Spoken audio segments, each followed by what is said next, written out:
বন্ধুরা, আমরা সবাই জানি এখন বৈশাখ মাস চলছে। বৈশাখ মাস মাত্র আর কয়েকটি দিনই বাকি রয়েছে। কার্তিক মাসের মতো বৈশাখ মাসও খুবই পবিত্র একটি মাস। এই মাসটিকে মাধব মাসও বলা হয়ে থাকে। শাস্ত্রে বৈশাখ মাসের গুরুত্ব অপরিসীম। এই মাসে কিছু নিয়ম মেনে চলতে পারলে পরিবারে সুখ শান্তি উপচে পড়ে। এটা আমার কথা নয় বন্ধুরা, এই কথা শাস্ত্রে লেখা আছে। বৈশাখ মাসে ছোট্ট ছোট্ট অথচ এই গুরুত্বপূর্ণ কাজগুলি যদি আপনি ও আপনার বাড়ির সদস্যরা পালন করেন, তাহলে আপনার গৃহে মা লক্ষ্মী সদা সর্বদা খুশি মনে বিরাজ করবেন। আজকের ভিডিওটি ভীষণই গুরুত্বপূর্ণ হতে চলেছে, তাই স্কিপ না করে শেষ পর্যন্ত মন দিয়ে দেখুন। নমস্কার বন্ধুরা, আমি সুমিতা বেঙ্গলি সনাতন কথা চ্যানেলে সবাইকে জানাই স্বাগত। আশা করি রাধা রানীর কৃপায় ভালো আছেন, সুস্থ আছেন।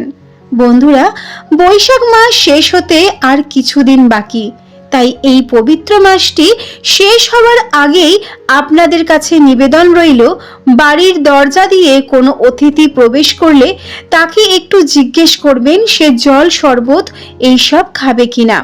এমনকি আপনার বাড়ির সামনে যদি কোনো সবজি বিক্রেতা বা গরমে কষ্ট পাচ্ছে এমন কোনো অসহায় মানুষকে দেখেন, তাকে একটু জল বাতাসা সেবা করবেন। দেখবেন এই কাজটি নতুন কিছু নয়। লক্ষ্য করলে বুঝবেন অনেক মারোয়ারি লোকেরা আছেন যারা নিজেদের কাজ বাজ ছেড়ে হলেও দরজার সামনে বা কোনো অফিসের সামনে এই পবিত্র মাসে অনেক মন্দির বা রাস্তার ধারে জল বাতাসা বা শরবত সেবা দেন।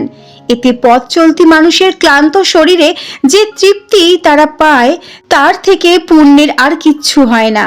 এমনকি বাড়িতে আসা কোনো ডেলিভারি বয় বা নিত্যকর্মে সহযোগী যে সকল মানুষরা আপনার বাড়িতে আসেন, তাদের একটু জল খেতে দেবেন, সাথে একটু বাতাসা বা মিষ্টি কিছু দেবেন। এইটুকু করে দেখবেন আর্থিক উন্নতির পাশাপাশি মনের মধ্যে এক প্রকার শান্তি অনুভব করবেন।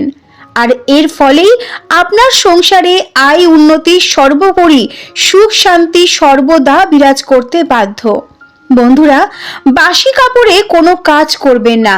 এই বৈশাখ মাসে যদি সূর্য ওঠার আগে বিছানা ত্যাগ করে স্নান সেরে রান্নাঘরে ঢোকেন, তাহলে খুবই শুভ। বাসি কাপড়ে কাজ করলে কাজ তো হয়, তবে সংসারের কোনো মঙ্গল হয় না। উল্টে পরিবারে অযথা বিপর্যয় নেমে আসে। আর এই বৈশাখ মাস জুড়ে সকালবেলা ঘুম থেকে উঠেই শ্রীকৃষ্ণের দর্শন করবেন। তা না সম্ভব হলে নিজের দুই হাতের তালু দর্শন করবেন, কারণ আমাদের হাতের করে বাস করে মা লক্ষ্মী, সরস্বতী ও শ্রী বিষ্ণু। তাই চোখ খুলেই সবার প্রথম নিজের দুই হাতের তালু দর্শন করবেন এবং মনে মনে শ্রীহরিকে স্মরণ করবেন।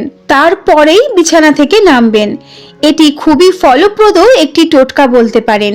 এই কাজটি রোজ করতে পারলে আপনি সর্ব কাজে উন্নতি পাবেন, সমস্ত বাধা কেটে যাবে, বিপদ এসেও আপনাকে স্পর্শ করতে পারবে না। কারণ সকালবেলা যে ব্যক্তি হাতের কর দর্শন করতে পারে, তার গোবিন্দ দর্শন হয়। বন্ধুরা, এর পাশাপাশি সারা বৈশাখ মাস জুড়ে সকালবেলা ঘুম থেকে উঠে সবার প্রথম নিজের মুখ কখনোই আয়নায় দেখবেন না। সবার প্রথম সূর্যদেবকে প্রণাম করবেন, কারণ তিনি এই পৃথিবীর চালক শক্তি। সূর্য বিনা এই পৃথিবী অচল, তাই তার প্রাধান্য সবার উপরে। সকালবেলা আয়নায় সর্বপ্রথম নিজের মুখ দেখলে দিন খারাপ যায়।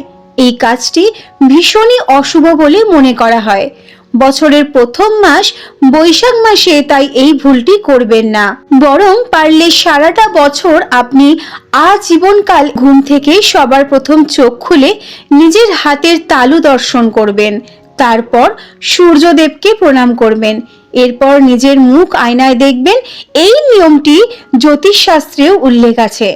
তাই ভুল করেও ঘুম থেকে উঠে সরাসরি আয়নার সামনে চলে যাবেন না। খুব ভালো হয় যদি আয়নায় একটি পর্দা লাগিয়ে রাখেন, তাহলে হঠাৎ করে এই ভুলটি ঘটবে না। তো বন্ধুরা, এই কয়েকটি জিনিস আপনারা যদি সারাটা বৈশাখ মাস জুড়ে পালন করতে পারেন তাহলে নিজেরাই এর শুভ ফল অনুভব করতে পারবেন। আজ এই পর্যন্তই। ভিডিওটি ভালো লাগলে একটি লাইক ও শেয়ার করে দেবেন, যাতে আপনজনরাও আপনার মাধ্যমে এই বিষয়গুলি জানতে পারে। এবং চ্যানেলে নতুন বন্ধু হয়ে থাকলে সাবস্ক্রাইব করে আমাদের পাশে থাকবেন। দেখা হচ্ছে আগামী পর্বে। ততদিন ভালো থাকবেন, সুস্থ থাকবেন।